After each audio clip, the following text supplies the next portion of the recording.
Ladies and gentlemen, thank you for standing by. My name is Krista, and I will be your conference operator today. At this time, I would like to welcome everyone to Six Flags Entertainment Corporation third quarter 2024 conference call. All lines have been placed on mute to prevent any background noise. After the speaker's remarks, there will be a question and answer session. If you would like to ask a question during this time, simply press star followed by the number one on your telephone keypad. And if you'd like to withdraw that question, again, press star one. Thank you. I would now like to turn the conference over to the Six Flags management team. Please go ahead. Thank you, Krista, and good morning, everyone. My name is Michael Russell, Corporate Director of Investor Relations for Six Flags. Welcome to today's call to review our 2024 third quarter financial results for Six Flags Entertainment Corporation. Earlier this morning, we distributed via wire service our earnings press release, a copy of which is also available under the News tab of our Investor Relations website at investors.sixflags.com. We have also posted a short slide presentation that you can access either on the webcast page for today's call or on our IR website's presentation page. You'll find the slides provide additional information about Six Flags' strategic roadmap and long-term metrics for measuring our progress, which we will cover on today's call. Before we begin, I need to remind you that comments made during this call will include forward-looking statements within the meaning of the federal securities laws. These statements may involve risks and uncertainties that could cause actual results to differ from those described in such statements. For a more detailed discussion of these risks, you may refer to the company's filings with the SEC. In compliance with the SEC's Regulation FD, this webcast is being made available to the media and general public, as well as analysts and investors. Because the webcast is open to all constituents and prior notification has been widely and unselectively disseminated, all content on this call will be considered fully disclosed. On the call with me this morning are Six Flags Chief Executive Officer Richard Zimmerman and Chief Financial Officer Brian Witherow. With that, I'll turn the call over to Brian. Thank you, Michael. Good morning, and thanks to everyone for joining us today. I want to welcome you to our first earnings call that will cover the post-merger consolidated financial results for the new Six Flags Entertainment Corporation. I'll start my remarks by recapping results for the third quarter ended September 29, 2024, before providing some color around our performance over the last 5 weeks, including the impressive demand for our incredibly popular Halloween events. I'll wrap up with an update on long lead indicators, including the status of season pass sales to date, before passing it over to Richard. On a consolidated basis, operating days in the third quarter of 2024 totaled 2,585 days, compared with 1,091 operating days for the third quarter last year. Of the 1,494 incremental operating days, 1,591 days relate to operations during the third quarter at the Legacy Six Flags parks. Meanwhile, Legacy Cedar Fair parks had 97 fewer operating days compared to the third quarter last year, with 71 of those fewer operating days due to a fiscal calendar shift. The balance of the remaining decrease in operating days at the Legacy Cedar Fair parks was the result of planned changes to park operating calendars, as well as the impact of extreme weather and related operating disruptions. For the third quarter, we generated net revenues of $1.35 billion on attendance of 21 million visits. These third quarter results included $558 million of net revenues and 9.2 million in attendance from Legacy Six Flags operations. Third quarter revenues from Legacy Cedar Fair decreased by $52 million compared to the third quarter last year, primarily due to 660,000 fewer visits during the current period, 460,000 of which were due to the fiscal calendar shift. The remaining 200,000 visit decrease in Legacy Cedar Fair attendance was the result of the extreme weather and related operating disruptions during the period. As we noted on our last earnings call, extreme weather caused challenges in the beginning of the third quarter, with Hurricane Beryl disrupting demand across multiple parks in early July. Later in the quarter, Hurricane Debby disrupted early August operations, and then operations during the last week of September were again disrupted by Hurricane Helene. Excluding the 3 weeks that were directly impacted by the extreme weather events, attendance across the combined portfolio during the balance of the third quarter was up slightly over the same 3-month period last year, supporting our belief that our consumer remains healthy and demand for our parks remains strong. Looking at third quarter guest spending trends for a moment, out-of-park revenues for the quarter totaled $102 million, which included $21 million in revenues from Legacy Six Flags operations. Out-of-park revenues from Legacy Cedar Fair operations decreased by $5 million, the direct result of the fiscal calendar shift. Meanwhile, in-park per capita spending in the period was $61.27, representing a decrease of 2% compared to the in-park per cap reported by Legacy Cedar Fair in the third quarter last year. Approximately half of the decline related to the impact of the merger, with the other half attributable to a planned decrease in average season pass pricing and a higher mix of season pass visitation at the Legacy Cedar Fair parks. The per capita headwinds at the Legacy Cedar Fair parks were partially offset by improved guest spending on food and beverage, which was up 2% in the quarter, and higher spending on extra charge products, including Fastlane, which was up 4% in the quarter. These positive trends underscore our guests' willingness to spend during their visits and are a tribute to our park teams who provide compelling products and high-quality guest service. Moving on to the cost front, operating costs and expenses in the third quarter totaled $894 million, which included $368 million of operating costs and expenses from Legacy Six Flags operations. The third quarter costs were made up of $575 million of operating expenses, $209 million of SG&A expense, and $110 million of cost of goods sold. Third quarter operating expenses included $245 million related to operations at Legacy Six Flags and an $18 million adjustment to self-insurance reserves at Legacy Cedar Fair. These items were partially offset by a $10 million decrease in operating expenses at the Legacy Cedar Fair parks related to the calendar shift. Excluding these factors, third quarter operating expenses at Legacy Cedar Fair decreased by $11 million, the results of our plans this year to reduce standalone operating expenses as part of the first phase of our merger-related cost synergies. Meanwhile, third quarter SG&A expenses included $81 million from Legacy Six Flags operations and $55 million of merger and integration-related costs. Excluding these items, SG&A expense at Legacy Cedar Fair was up $9 million, primarily due to higher full-time wages, including bonus expense. The $110 million of cost of goods sold in the quarter included $42 million related to Legacy Six Flags operations during the period.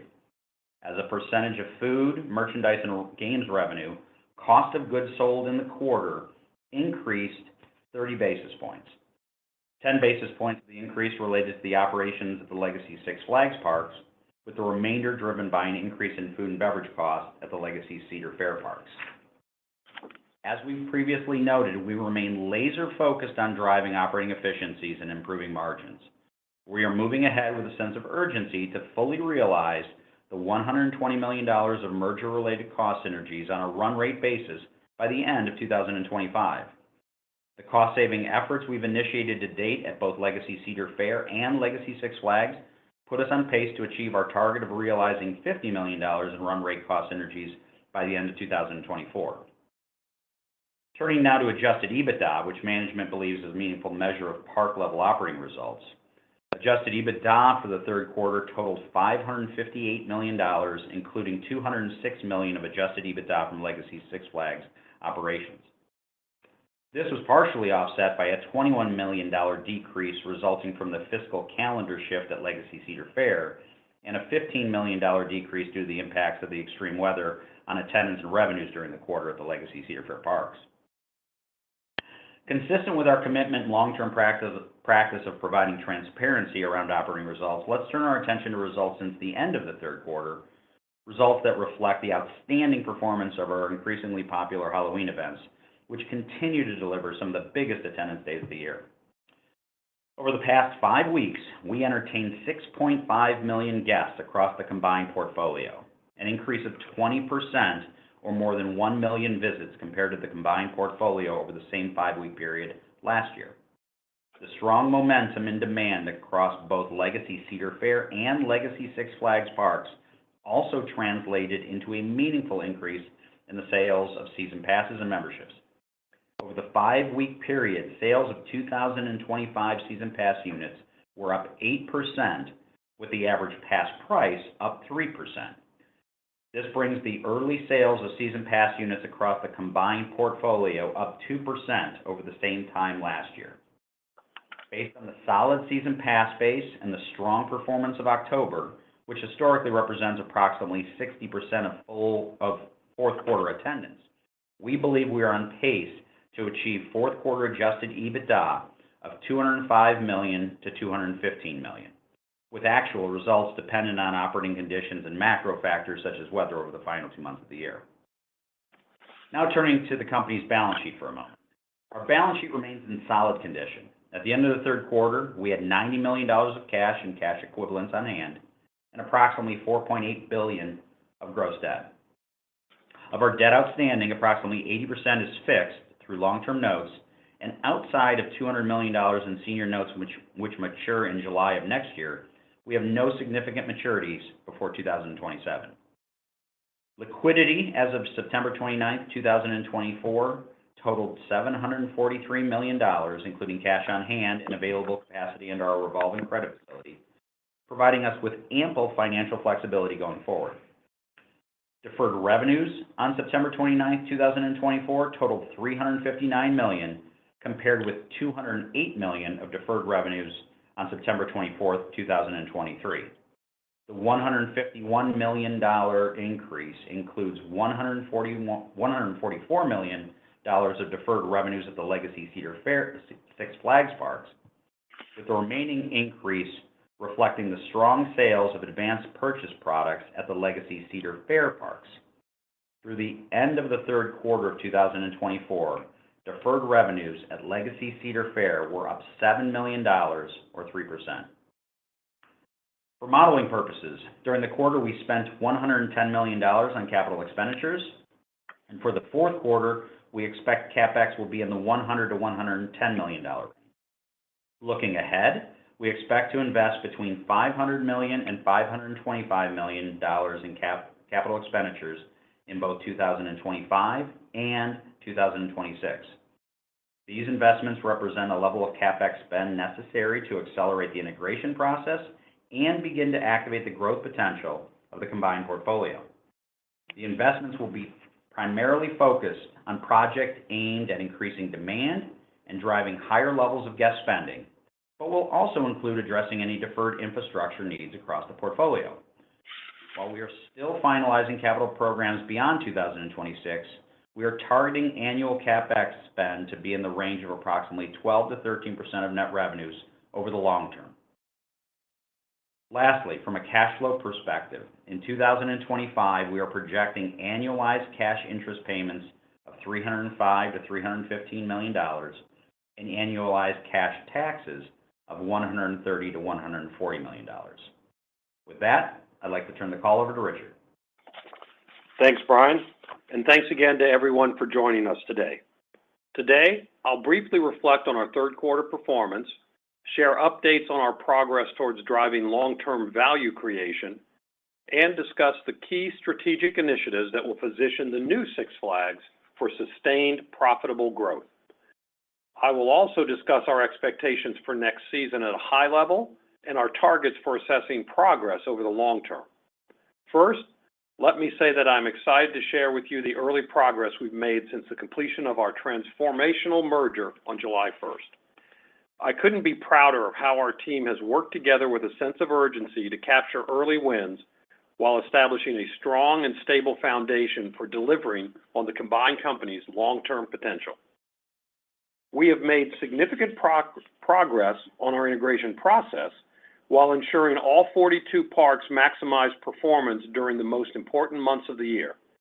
And despite headwinds from the impact of 3 hurricanes, we delivered solid results. As Brian mentioned, excluding the 3 weeks most directly impacted by the hurricanes, third quarter attendance across the portfolio was up slightly over the same 3-month period last year, and that momentum carried into October when demand for our Halloween events pushed year-over-year attendance up 20% over the past 5 weeks. In addition to the outstanding recent attendance trends, I am particularly pleased with the robust early demand we've seen for season passes, which is one of our best long lead indicators heading into next season. In addition to delivering a strong second half of the year, we've been focused on continuing to improve the guest experience at all our parks and build demand momentum that we can carry into 2025. As we shared with you on our last earnings call, one of the hallmarks of our long-term success is delivering unmatched entertainment and exceptional guest service.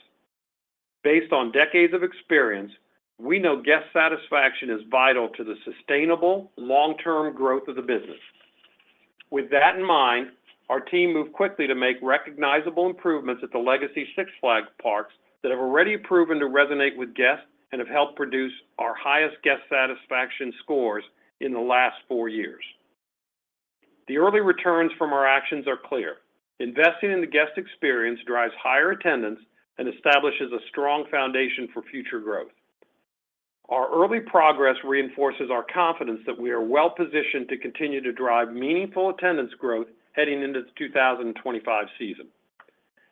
I'm also happy to report that the integration process is progressing smoothly. Through Project Accelerate, our internal initiative to unlock the full potential of the new Six Flags, we're seeing the early positive results we anticipated. Swift action on our core objectives has put us in position to deliver on the revenue upside and the cost synergies we know are available from the merger.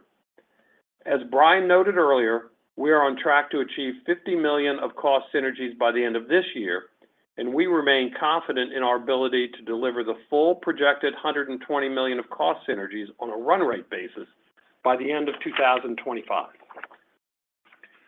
With our work on capturing cost synergies well underway, we have turned our focus to pursuing what we consider to be the greatest opportunity of the merger, driving significant attendance growth in the combined new portfolio. In a demand-driven business, strength in attendance acts as the catalyst for improvements across all key performance indicators, including longer length of stay, greater pricing power, higher levels of guest spending, and ultimately, improved margins and higher free cash flow. Therefore, growing attendance is our highest priority, ensuring that parks stay comfortably crowded while still providing a quality experience that keeps guests coming back year after year. Looking at the Legacy Six Flags parks, the opportunities around attendance growth are compelling. Increase in attendance back to 2019 levels would represent a 48% increase over the 22 million guests the parks entertained in 2023.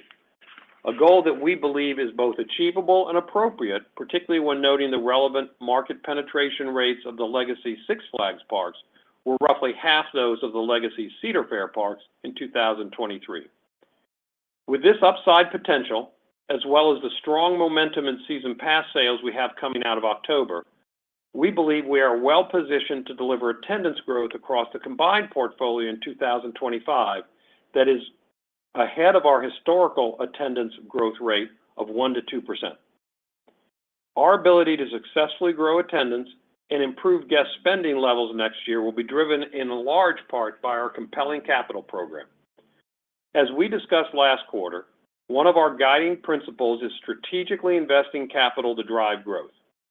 Consistent reinvestment in our parks and underlying infrastructure is essential for creating long-term value. We are executing a disciplined approach to capital allocation that balances our investment in marketable new attractions and expanded in-park offerings with infrastructure improvements that often go unnoticed but are extremely important to keeping our parks running efficiently. This ensures we maintain the integrity of our parks while broadening and enhancing the guest experience. As Brian mentioned, over the next 2 years, we plan to invest $500 to $525 million annually in capital expenditures across the portfolio. This will include investing approximately $325 to $350 million each year on marketable new attractions and revenue centers, and investing another $175 million each year on infrastructure improvements. Our marketable capital projects will be focused on the parks that generate the highest levels of potential cash flow, ensuring that our investments will drive the greatest possible returns. Before I conclude with a review of our long-term targets, I want to clarify a few points to ensure our investors understand our strategic approach moving forward. First, increase in attendance does not require and will not involve aggressive discounting. Based on our strategic approach to the business, we do not rely on price cuts to drive attendance. Our playbook focuses on delivering a high-quality experience that guests value and are willing to pay for, then dynamically pricing tickets based on demand, much like they approach hotels and airlines take. Our business intelligence team's pricing strategy is time-tested and successful at setting consistent market expectations, building long-term trust with consumers, and sustainably growing attendance and per capita spending together. We have taken the successful dynamic pricing tools and practices we've spent more than a decade building and expanded them across the combined portfolio. We fully expect these tools and our team's efforts to be equally effective moving forward, just as they have been in the past. Second, we remain confident in the capital investments we have planned for the upcoming seasons and how those capital programs fit within our capital allocation priorities. As we've previously noted, the legacy Six Flags parks are foundationally strong with solid infrastructures, which we believe can be enhanced without the need for outsized capital investments. Because of this, the majority of the investments we plan to make in the parks will be responsibly deployed towards high return opportunities that are aimed at enhancing the guest experience and driving growth. Third, the cost synergies we outlined upon announcing the merger can be fully realized and retained. As we've already noted, we have a line of sight to deliver the entire $120 million of cost synergies on a run rate basis by the end of 2025, with $50 million expected to be achieved by the end of this year. Much of the remaining cost synergies come from eliminating redundant overhead costs, optimizing shared services, and rationalizing and leveraging our supplier base.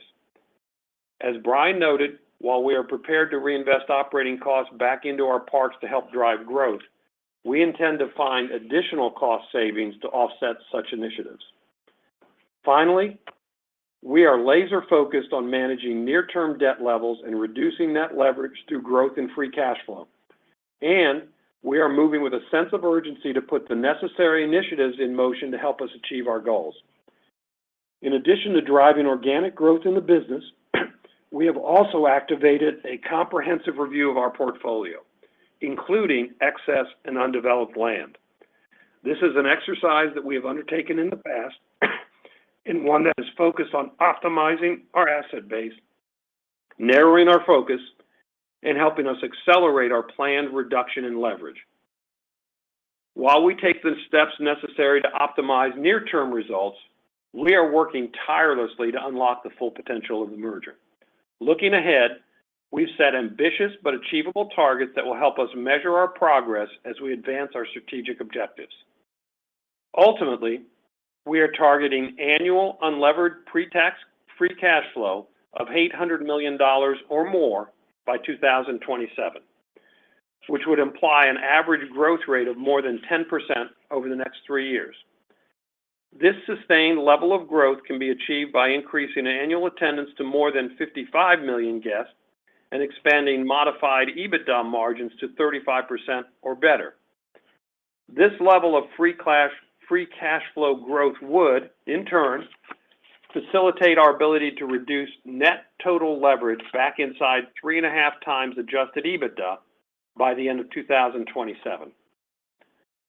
We are planning to host an Analyst Day towards the end of the first quarter next year, at which time we will provide more specifics around the core strategies of our new long-term plan, as well as more color around our outlook for growth in the business. Further details on our Analyst Day will be forthcoming. Before we open up the call for questions, I want to emphasize my confidence in the tremendous potential for long-term value creation at the new Six Flags. Our resilient business model, strong foundation, and clear roadmap for success will drive sustained growth and profitability for the foreseeable future. By focusing on guest satisfaction, making disciplined capital investments, and emphasizing operating cost efficiencies, we are positioning Six Flags to thrive for the long term in any market environment. I'm extremely excited about our future. We have the right strategy, the right team, and the right assets to deliver exceptional experiences for our guests and strong returns for our shareholders. Thank you for your continued support, and I look forward to keeping you updated on our progress in the quarters ahead. That concludes our prepared remarks. Krista, please open the line for questions. Thank you. We will now begin the question and answer session. If you would like to ask a question, please press star one on your telephone keypad to raise your hand and join the queue. And if you'd like to withdraw that question, again, press star one. We also ask that you limit yourself to one question and one follow-up. Your first question comes from the line of Steve Wieczynski with Stifel. Please go ahead. Yeah, hey guys, good morning, and hope you're all doing well. So, Richard or Brian, if we think about the 55 million attendance, let's call it a target by 2027, is there any way to help us think about how the cadence might look getting from the current run rate level out to 27? I'm assuming it's not going to be a straight line over the next 3 years, given the heavy investments that are going to need to be made in certain legacy Six Flags parks in 25 and 26. But just wondering what kind of color you could give there beyond what Richard mentioned in his prepared remarks about 25. I think he said, Richard, being up above that 1% to 2% kind of historical growth range. Thanks. Yeah, Steve, it's Brian. So yeah, I'd start by emphasizing what Richard said in the prepared remarks. As we look at 25, and there's certainly some steps we're taking across the portfolio to position ourselves for longer term growth, but we definitely believe there's upside in attendance next year beyond what historical growth rates for this industry for Legacy Cedar or Legacy Six would have shown, that low single-digit growth rate. I think your point's a good one. The growth isn't often linear. That'd be easy if it was, but it does tend to ramp up, and there is an inflection point, right, at some point. And as we look out, we're really excited about what we have put in motion for 25, but I think we're even more excited about the capital program and the set of initiatives for 26. And what we're working on beyond 26. As we said on the call, still some of those discussions in process. But I think there is that point where, whether you call it the hockey stick or the Nike swoosh inflection point, growth will ramp. 25 has got growth, but I think looking beyond it is where you start to see that inflection point kick in. Yeah, Steve, good morning, it's Richard. Let me jump in here. As I've said often, there's two things that really drive demand in our business and that improvements to underpin our resiliency.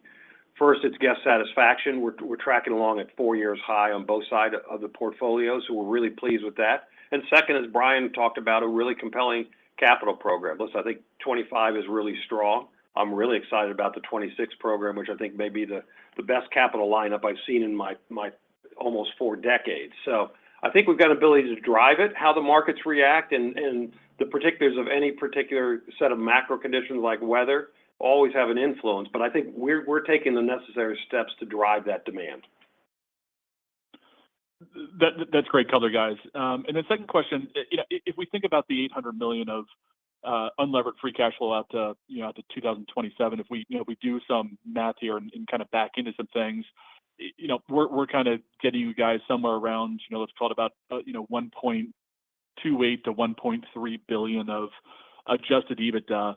And if that math is right or directionally right, just wondering if you could help us think about, maybe how you guys are thinking about the per caps, how those could kind of trend in the out years, and then does that target include any of your original revenue synergies? We heard about the expense synergies, but didn't get any color around that, the original 80 million of revenue synergies.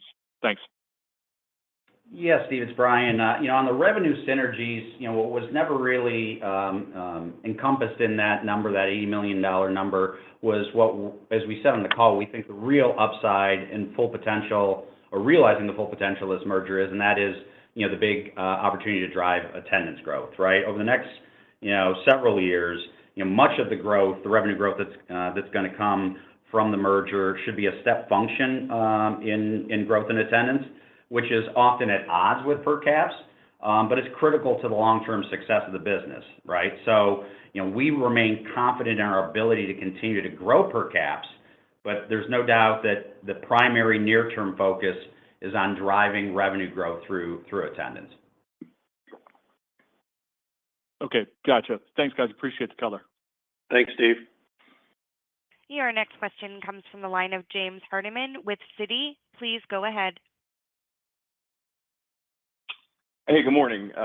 Thank you for taking my questions. Obviously, if you look at sort of the performance of your stock since the merger closed, it seems like there's been somewhat of a shifting narrative. And in talking to investors, I think that narrative seems to be that you guys were surprised by the lack of investments that had been being made at the Six Flags parks, and then B, that the level of investment that would be required to sort of begin that turnaround was much greater than you originally anticipated. So maybe speak to those notions. What was surprising? What's been sort of part of your expectation set all along? And then maybe specifically, if you can speak to 2025. I mean, you've sort of laid out how to think about the cost synergies next year. You also made the point that ultimately all that's going to fall through to the bottom line. I don't know if that's going to be the case next year. Are there incremental sort of OpEx investments that need to be made short term that we won't see offset next year? But maybe how to think about OpEx specifically, but sort of the margin profile in 2025. Yeah, James, thanks for the question. Good morning. It's Richard. When I think about the state of the business, we keep talking about how resilient our business model is, and whether that's a Legacy Six or Legacy Cedar, there's a tremendous amount of appeal for our product. As you saw, 20% up in attendance in the month of October speaks both to the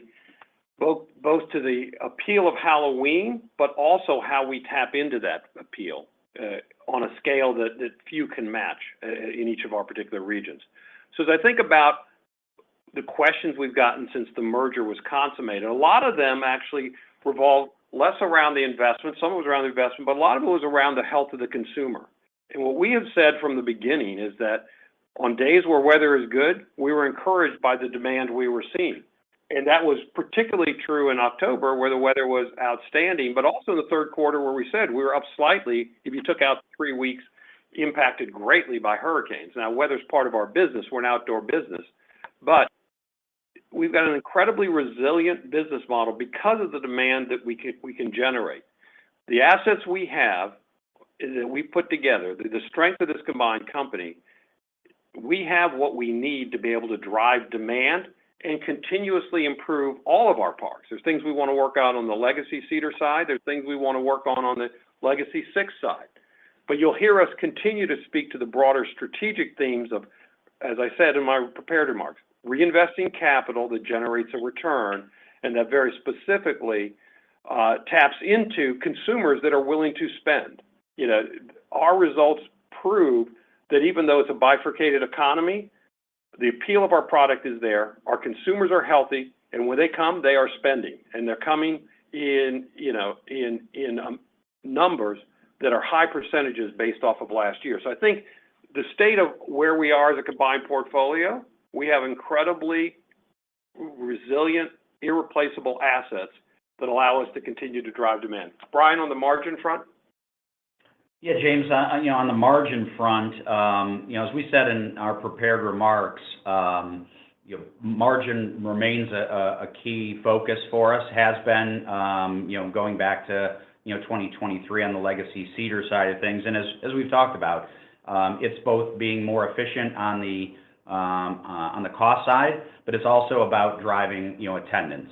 So as we look to 25, certainly leveraging our fixed cost base with higher attendance levels is critical, but it's also important that we remain focused on activating additional cost efficiencies, to offset, any pressure that may come from our decisions to layer in incremental costs at the parks, whether that be related to expanding the operating calendars or efforts to improve the guest experience. As an example, I would tell you, on the seasonal labor front, as we've gotten into operations over the second half of the year, we're finding both on the Legacy Cedar and Legacy Six side that it isn't always about adding hours, but using the hours more efficiently.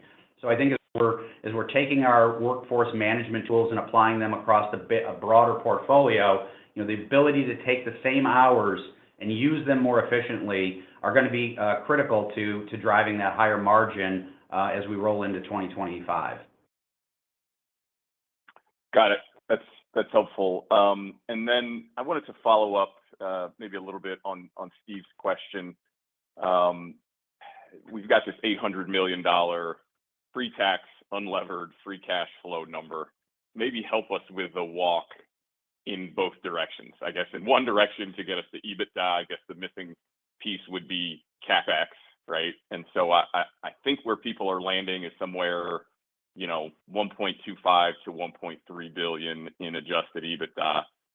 And then in the other direction, it seems like the missing pieces would be taxes and interest to get us to a fully levered after-tax free cash flow number.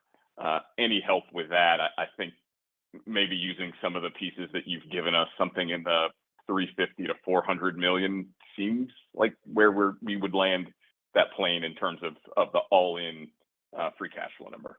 Any help there would be helpful. Thanks. Yeah, let me, start at a high level and just say we're not going to provide EBITDA guidance. And so, but as you try and do the walk back, we've given where we believe the cash interest and the cash tax numbers are for 2025. Certainly we're not going to be satisfied with those levels, and there are steps we're going to take to try and drive both of those things down over time. So looking out more long-term to 26, 27, as we advance those efforts on our side of the table, we'll provide some more visibility into that, I think, over time. As you think about CapEx, as we said, $500 to $525 million for the next couple of years. We said all along that we were going to, try and activate the integration process and the opportunity to drive growth as fast as we could, and then settle back into what we think is the longer-term CapEx trajectory, which is, as we said on the call, 12 to 13% of net revenues. So depending on how you model it, you'll come up with your CapEx number. But what I would just underscore is $800 million or more of unlevered pre-tax free cash flow is what we're targeting in 2027. We're not going to be satisfied just stopping at 800, but there's a lot of work to be done between now and then. Understood. Appreciate the color, Brian. Your next question comes from the line of Chris Woronka with Deutsche Bank. Please go ahead. Hey, good morning, guys. Thanks for all the details so far. I was hoping maybe you could talk a little bit about, I think one of the opportunities you mentioned in the past but haven't talked about quite as much recently, retail and arcade within the Legacy Six Flags portfolio. Can you maybe put some borders around that in terms of the size of the opportunity and how you realize it? Thanks. Yeah, Chris, I think I'd step back to a higher level. We think there's, as I said earlier, we think there's a lot of opportunity once we get the guests, drive that demand, and get them inside the gates. That opportunity, as you know, we have focused heavily on food and beverage, and we think there's a lot of runway there. We increasingly see the appeal as our keep our parks comfortably crowded of the premium experiences that we offer, and continue to try and come up with new premium experiences that our guests value and tell us our value, and that they want us to roll out.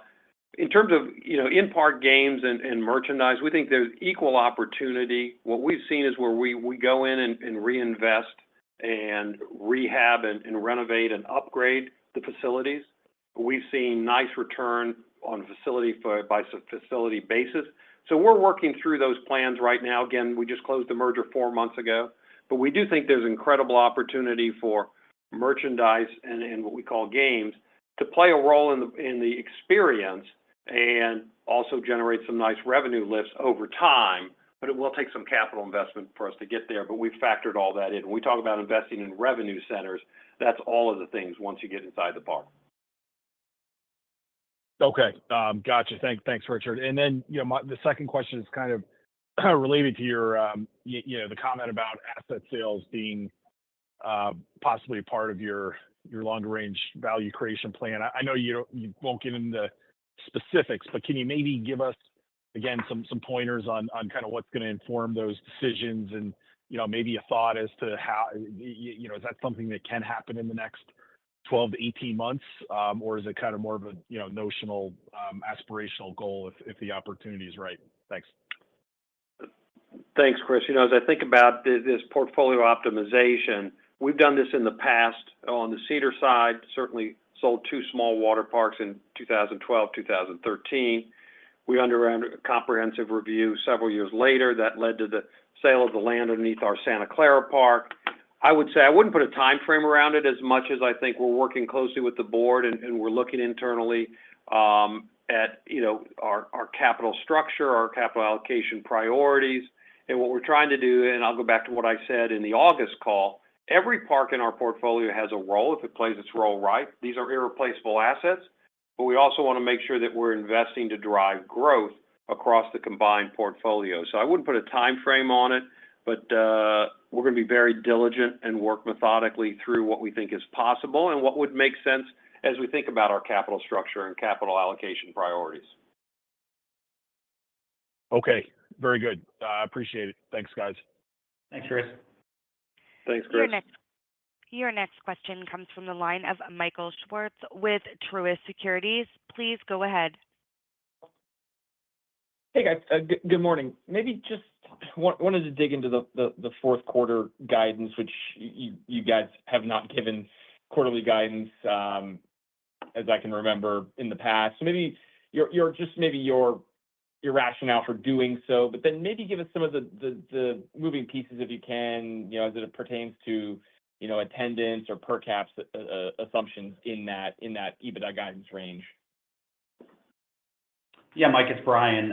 You're right. I mean, typically, we've not, it's been a long time since we gave short-term annual guidance, let alone quarterly guidance. But I think on the heels of the merger just closing 4 months ago, there's a lot of noise. And, as you've seen in the earnings statement this morning, and you'll see in the 10-Q later, just based on the reporting requirements, it's sort of, difficult to glean, current quarter versus prior year because it's a combined NewCo Six Flags versus Legacy Cedar. So just trying to provide a little bit of clarity and give the street a little bit more, visibility as to how we see the quarter developing, given how strong October was, right? I mean, a 20% lift in attendance is quite frankly very impressive and something we're really proud of. That said, we want to make sure that we don't get out over our skis on what that might mean for the balance of the quarter. October is about 60% of the attendance, and so as you look at rolling that forward for the balance of the year, what happens in November and December from a macro factor perspective. Again, we're in the outdoor entertainment business. Weather is always an issue. It's a much more truncated portfolio that's in operation over the balance of the year. And so, from a full, quarter perspective, we're going to have less operating days in the fourth quarter than we did last year on a combined basis. A lot of that is because of some calendar shift again with Cedar Fair on the Cedar Fair side of things. We've added some days back on the Legacy Six side of things. But net, we're confident that we're tracking towards that 205 to 215 range we gave, which I think is a nice way to finish off the year and build continue to build momentum as we roll into 2025. Okay, great.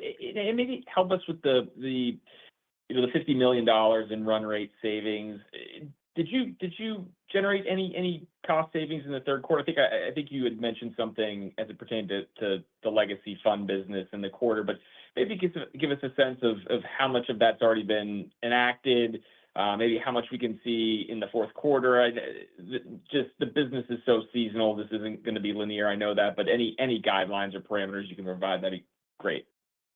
Yeah, we noted in the call that, when you strip out the noise of the extra week and some accounting noise around self-insurance reserves, looking just really at the core operating costs or the operating expenses for Legacy Cedar, we're down approximately $11 million in the quarter. And, again, that's been driven by the initiatives that we put in place. We talked about at the beginning of the year, those standalone operating cost savings, the first phase of the synergies on both the Legacy Cedar and Legacy Six side that we were looking to activate here in 2024. Certainly more of those standalone. We felt the opportunity was greater on the Legacy Cedar side, and so that's where more of those savings have been generated. As we go into the fourth quarter, you're right, Mike, it's not linear because, as I just mentioned, you got a lot less operations and a lot less opportunity to take out variable costs. As we roll into November, December, than you certainly would have had, back in the third quarter with July, August, September, being a bigger month for costs. But it's also on the corporate side, right? We've started to put into effect here in the last several weeks, over the last month or two, activating some of the other cost synergies, the duplicative overhead costs, leveraging some of the advantages of scale. We won't have a full year, pocketed of what those cost savings will mean to us by the end of the year, but we'll have, on a run rate basis, got them moving. And that's everything from third-party professional services and other such things that, we've been operating with a sense of urgency to get those synergies mined as quickly as we can. Okay, great. Thanks, Brian. Thanks, Mike. Your next question comes from the line of Matthew Boss with JP Morgan. Please go ahead. Great, thanks. So maybe on the top line, could you elaborate just maybe a little bit more on the cadence of attendance trends in the third quarter relative to the drivers of the October magnitude, and just how much you see this tied to macro or weather relative to early execution wins?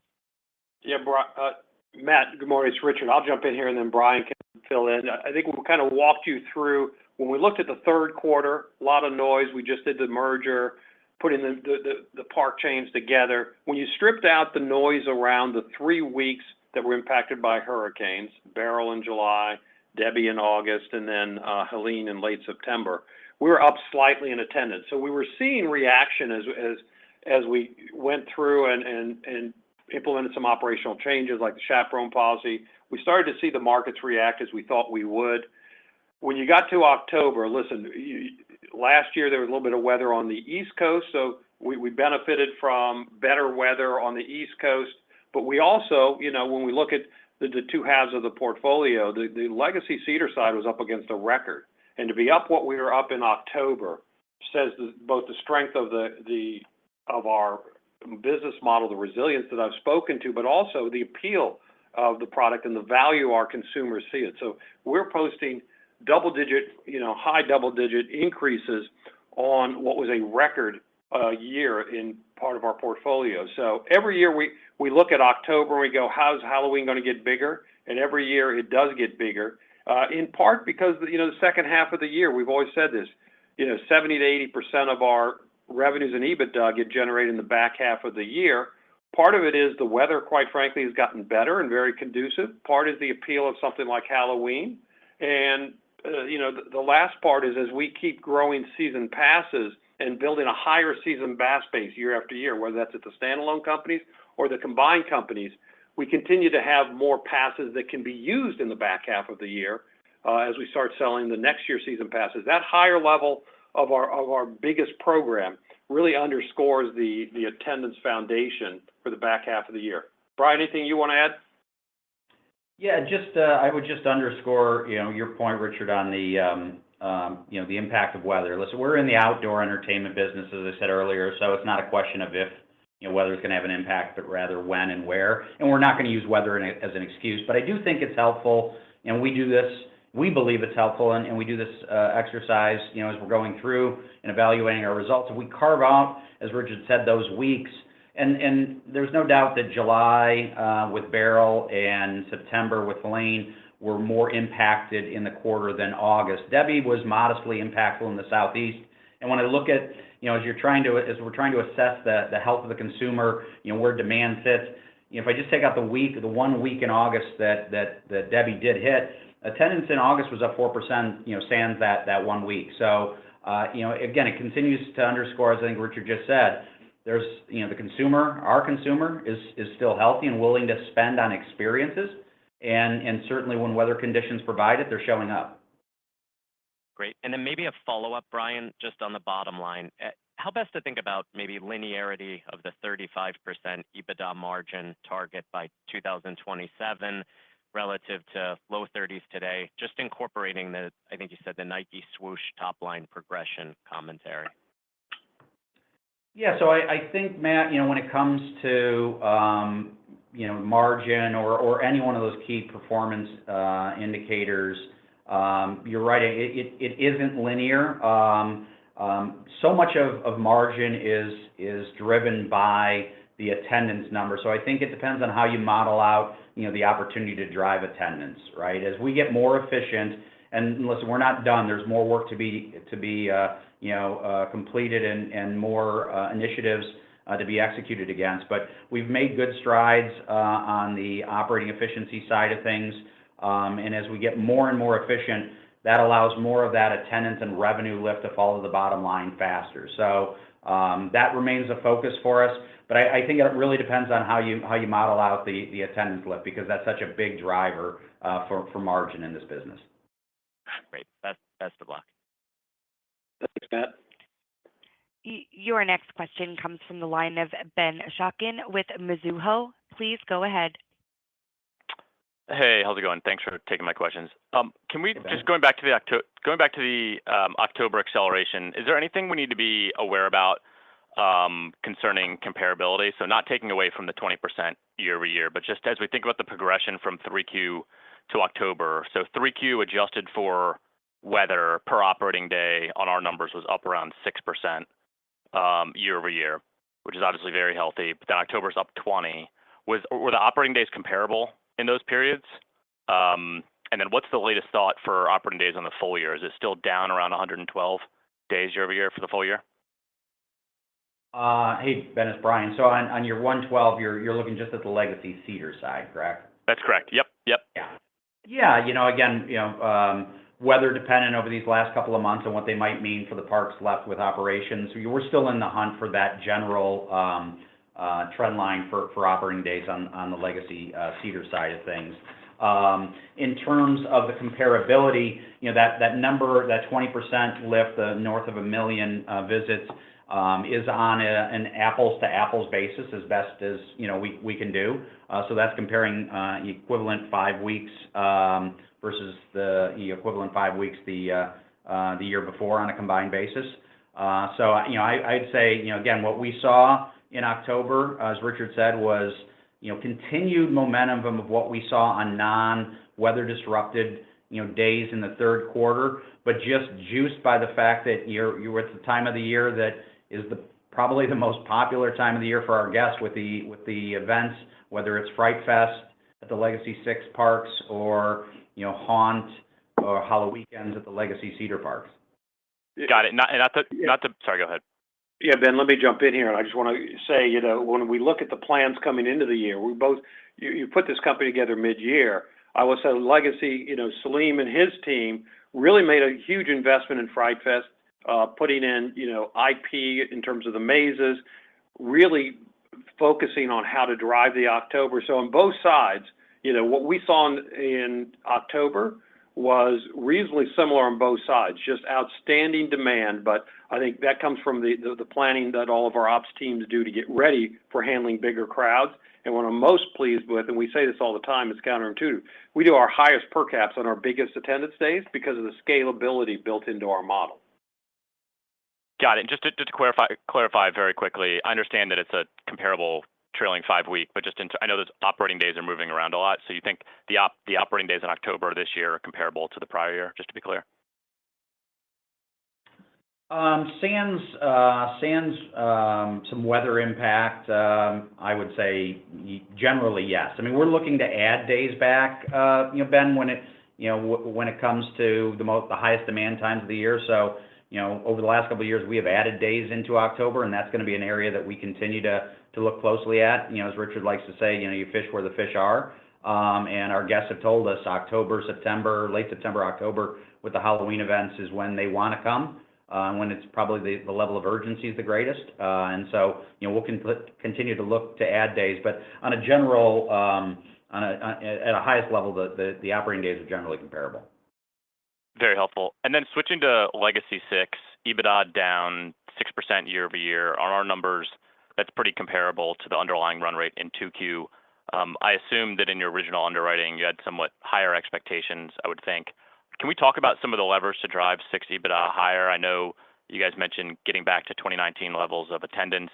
How do we do that? Is that cutting price, investing in the park, investing in incremental operating days? And then related, when you think about reaching those 2019 levels of attendance for 6, does that drive higher, lower, or comparable levels of EBITDA than were generated in 2019 for that legacy operation? And then I guess why? Thanks.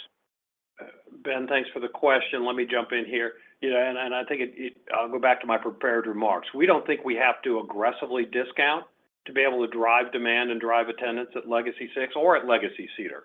So, that's not our philosophy. We want to build demand. We saw that demand start to build now. So we don't, as we think about it, we don't think that we need to stray from what has been a time-tested formula. It does take time, and we've said that from the beginning. There's messaging that you got to do with the market. You got to get people to understand how you're formatting your season pass program. I will tell you, we're particularly pleased with the impact of the additional advertising and media that we put in place in the third quarter. Wait a little bit on results, but in the third quarter, but clearly helped the fourth quarter. And when we think about driving that demand forward, I don't want to step over an 8% increase over the last 5 weeks in season pass sales on a 3% higher price. So I think we're willing to step into our making the changes to put on the total portfolio, our approach, and make sure we're fine-tuning all those levers. We think we have all the levers, but we really manage this on a season-by-season basis, less a quarter-by-quarter basis. And I'll go back to my earlier comments. You want to drive demand, focus on guest satisfaction, and put in compelling new rides and attractions and great revenue centers. Brian, anything you want to add? I think you hit it well, Richard. And do you think those levels so that's very helpful, but reaching those 2019 levels of attendance, does that drive higher, lower, or comparable levels of EBITDA, would you expect? Well, I think, Ben, when you look at, I'll use the Legacy Cedar, right, as maybe the proxy for answering that. Look at, Legacy Cedar coming out of the pandemic, we're within, a couple 100 basis points or so, 200, 300 basis points of 2019 attendance levels, and our pacing, whether you look at it on a trailing 12-month basis, or some of the forecasts that are out there of being well above where we were in 2019 from an EBITDA basis. So certainly higher attendance, as Richard said, does not get driven by discounting, and as we've seen over the years, higher attendance drives higher levels of guest spending, and entertaining more guests while managing cost efficiently, pushes again that leverage up and drops more to the bottom line. Thank you very much. Thanks, Ben. Your next question comes from the line of Thomas Yeh with Morgan Stanley. Please go ahead. Thanks so much. I just wanted to double tap on that season pass momentum. Richard, you just mentioned the average pass pricing up 3%, even with the unit growth. Can you just help us think about whether you're seeing the mix of tiers evolve as you kind of refine the product offering and what goes into these season passes?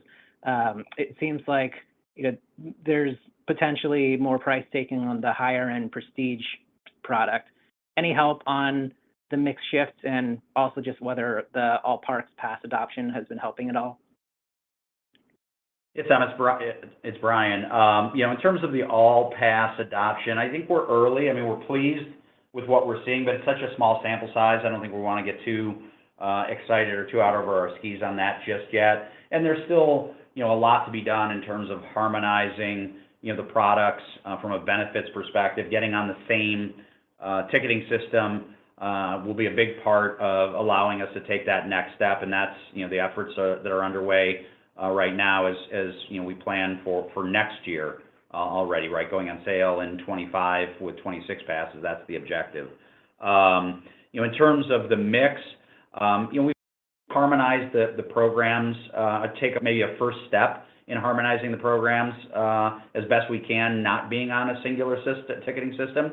And so, we're watching how the guest purchasing patterns shift around a little bit on that. I think what we're most pleased with, in addition to seeing the big jump in demand of units, which isn't surprising given what we've historically seen when attendance is up, season pass sales follow.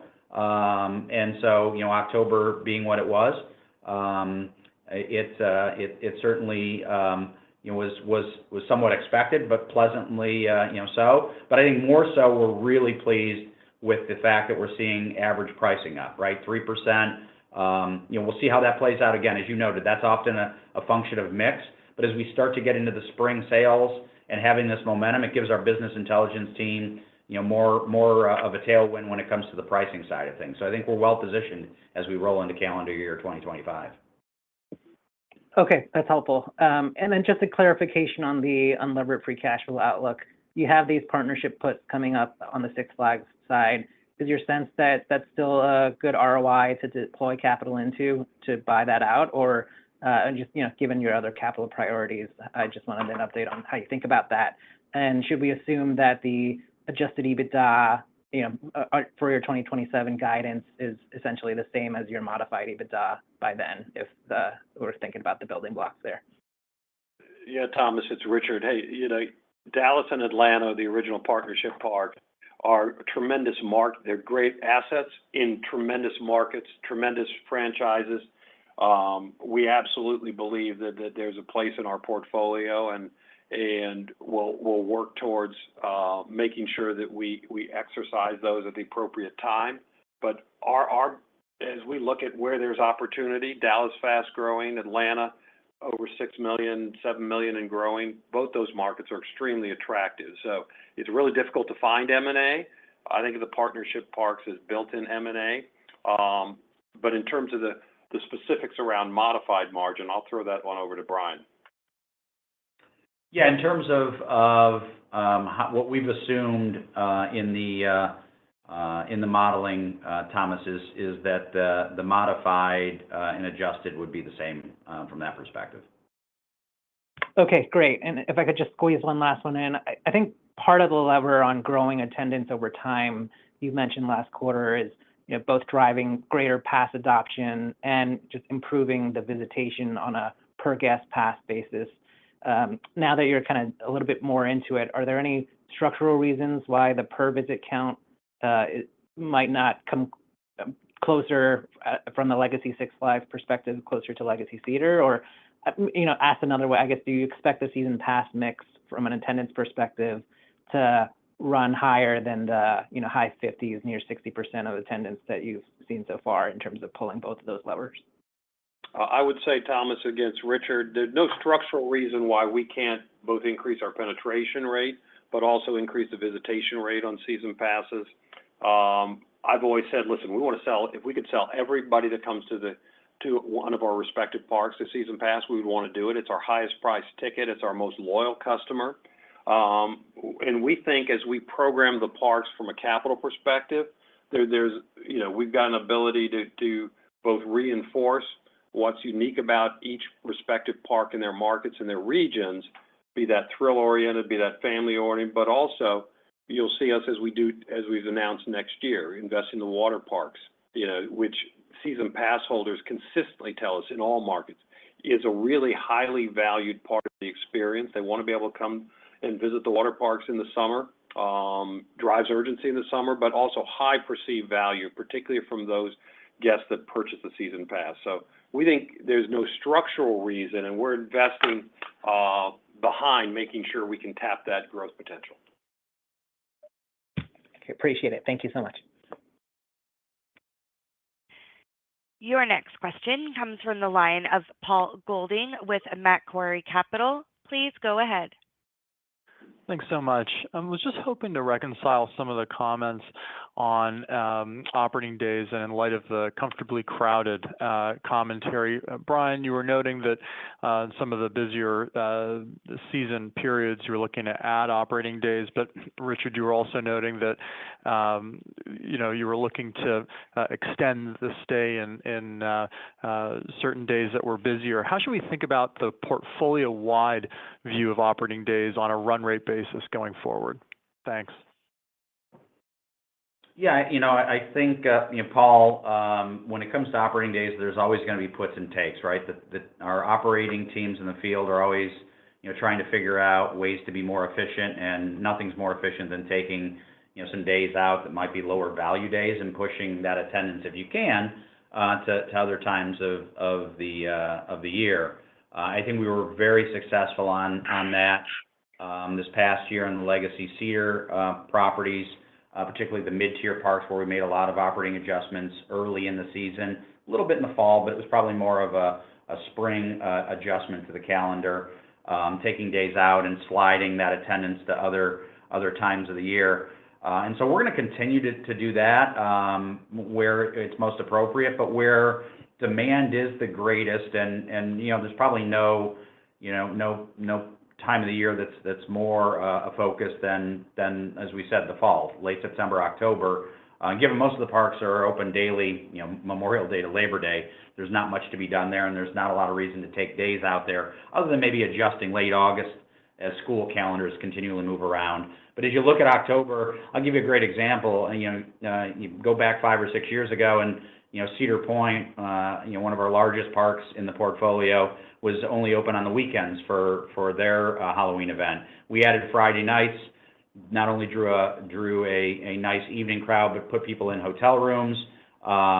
Saw that demand grow, and as Haunt or the Halloween demand continued to grow, we added all day Friday and then Thursday nights. And we've not seen a spread out of the attendance, but actually continuing to drive that attendance growth. So, we will do that where it's most appropriate. That doesn't work across the entire portfolio at every park, but there are certainly some parks in the portfolio where it's going to make a lot of sense, and we'll give a lot of thought to it. Thanks, Brian. Just a quick follow-up on the mix of new attractions for the capital plan going forward. Legacy Cedar Fair has historically had a really robust festival and unique sort of holiday celebration slate. Is that, I guess, how should we think about how that might influence the mix of capital projects for Legacy 6 going forward as part of that capital plan that's been outlined? Thanks.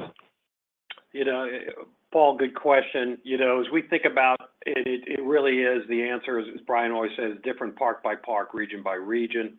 As we look at how we intend to sequence the investment, what demos we're targeting, we're working through exactly how the events will work and where they will work and how they'll unfold. Clearly, Halloween's our best and our biggest example of an event.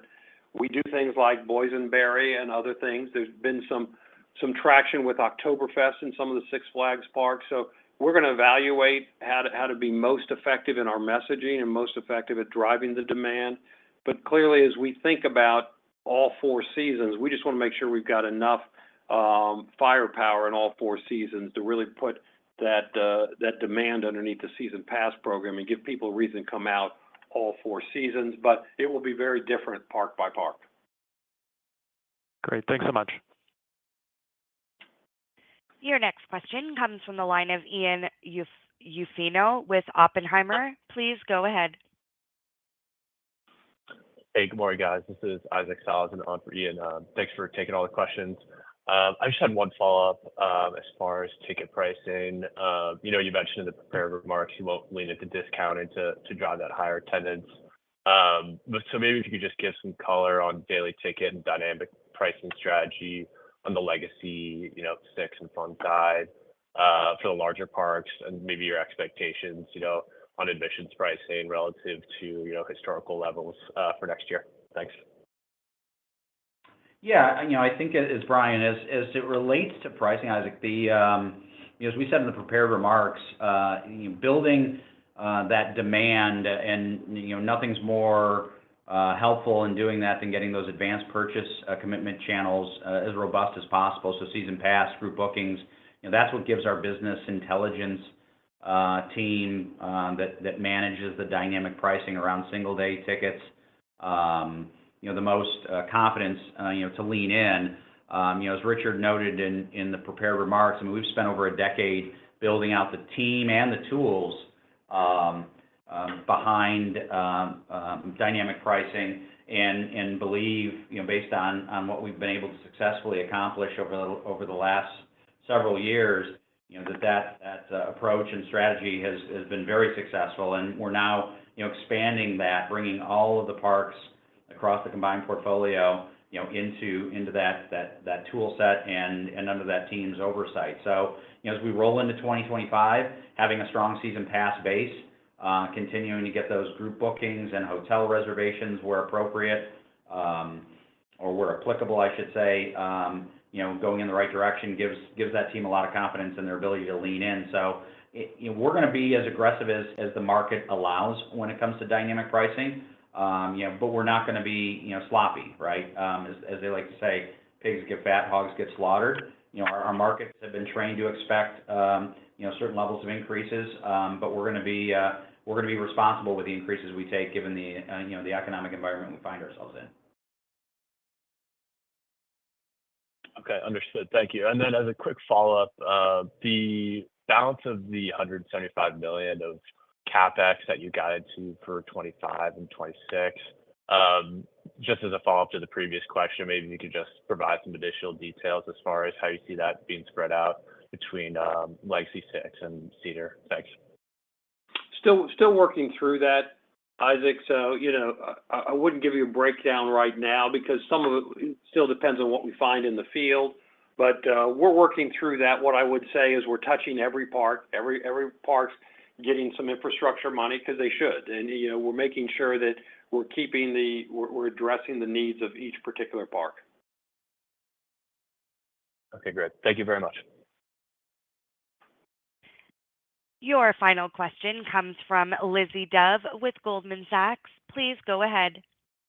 Morning. Thank you for taking the question. I just want to go back to the point on operating days. I think you said in the past that Legacy Six Flags cut about 400 operating days versus 2019, and you want to add back maybe half of those. Curious, A, is that still the case? And B, kind of the cadence of that, is that going to contribute to the kind of, ramping of attendance growth over time, and just which years those might be added back? Yeah, Lizzie, it's Brian. That's correct. If you look at where the operating days were trending, compared to where they were pre-pandemic, the Legacy Six assets, they were down about 400. I don't know that we've reached a final conclusion yet on what's the right number of days to add back. As I said, just a little bit ago, there's always going to be puts and takes. I don't think every one of those days, was a high value day, and they probably needed to be taken out of the system. Similarly to what we did coming into 2024 at the Legacy Cedar parks. We'll add days back responsibly. As I mentioned, we constantly play around with the operating calendar, based on what the markets and the consumers are telling us. But no decision has been made yet as to, of those 400 days, how many will ultimately over the long term get added back. But I can tell you, we're not going to, try and boil the ocean. We'll dribble some days back into the system where it's most appropriate and where the risk is the least, and we'll see what the returns are on that. And if we like it, we may add more days. If we don't, we may pause, or we may reverse course. Got it. And then I guess more of a housekeeping point, but just on the kind of calendar shift. So I think it was roughly 90 days of operating day difference you had in 3Q, which was about, $20 million of EBITDA impact. I think 4Q is about half of that from an operating day deficit comparatively year on year. So is it right to think that, that what you're guiding to factors in, let's say half of that, so 10 million or so, but I know different days are worth different amounts. So just curious what you're kind of factoring in from a calendar shift EBITDA impact in the fourth quarter. Yeah, so for fourth quarter, we're trending, again, this will be impacted a little bit by weather over the balance of the year. But we're trending with operating days at Legacy Cedar being down roughly 40 over the fourth quarter. Legacy 6 being up maybe 15 to 20 days. So you've got net somewhere around 20 to 25 less days on a combined basis in the fourth quarter. Got it. Thank you. Ladies and gentlemen, I would now like to turn the call back over to Richard Zimmerman for closing comments.